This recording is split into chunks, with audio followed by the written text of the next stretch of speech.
అమ్మ ప్రేమను చూపిస్తూ అమృతను కన్న తల్లి కన్నా ఎక్కువగా ప్రేమించే సావిత్రికి తనకు పిల్లలు పుట్టారని తెలిస్తే తట్టుకోలేదు. కొడుకు చచ్చిపోయిన బాధలున్న సావిత్రి తల్లిదండ్రులు ఉన్న కూతురు కూడా కడుపు పండే యోగం లేదని తెలిస్తే వాళ్ళ గుండె కూతురు ఎవరు ఓదార్చలేరు. ఇప్పటికే ఇంట్లో వాళ్ళందరూ వాళ్ళ మాటలతో సావిత్రిని బాధ పెడుతున్నారు. వాళ్ళకి ఈ విషయం తెలిస్తే కొట్రాలంటూ సావిత్రిని నానా మాటలంటారు, పుచ్చుక తింటారు.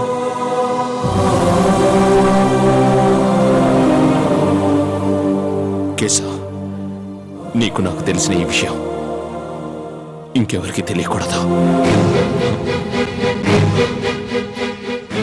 మాటివు కేశవ.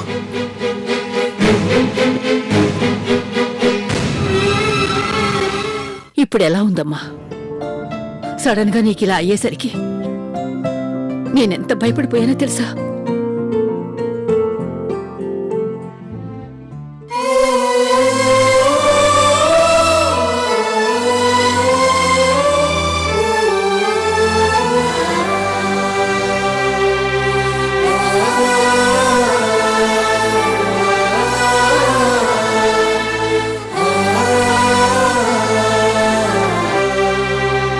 ఎలా ఉంది సావిత్రి?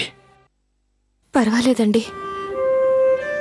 నాకిలా అయినందుకు నాకన్నా ఎక్కువగా మీరే బాధపడి ఉంటారు.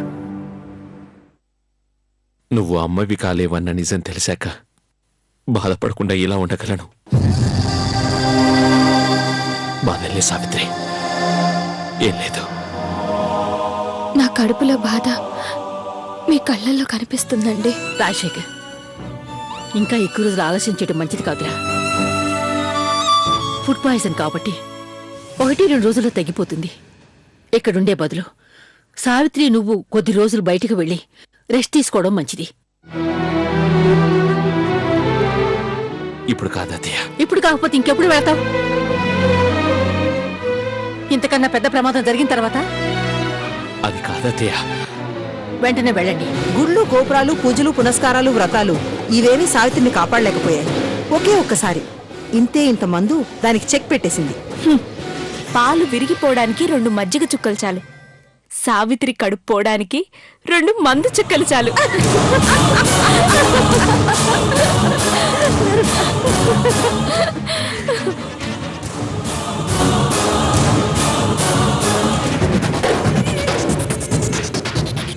వచ్చినట్టు పిన్ని, సావిత్రికి ఎలా ఉంది? సావిత్రి రక్తవాంతి చేసుకున్నప్పుడు చాలా భయపడ్డాను. ఇప్పుడేం ప్రమాదం లేదమ్మా. దేవుడి దేవల్ల క్షేమంగా ఉంది. అదేంటి బామ్మ, నువ్వు ఒక్కదానివే వచ్చావు? నాన్న, సావిత్రి ఎక్కడా? వాళ్ళని అడ్నించేటే పంపించేశాను. ఎక్కడికి? అరకు. ఏంటలా చూస్తున్నా? అంతా కొత్తగా ఉంది కదా? అవునండి, ఎక్కడ చూసినా పచ్చగా చల్లగా ఏదో కొత్త ప్రపంచంలోకి అడుగు పెట్టినట్టుగా ఉంది. చాలా బాగుంది.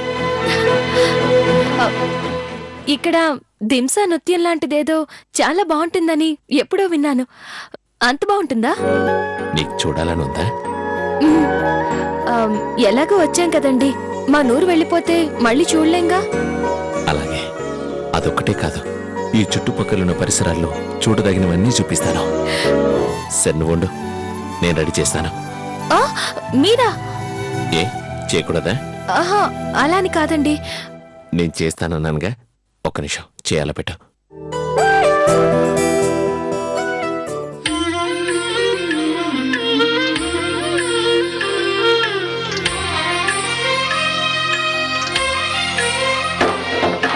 సమయానికి తగు సేవలు చేయని నీ శ్రీవారిని, సమయానికి తగు సేవలు చేయని శ్రీవారిని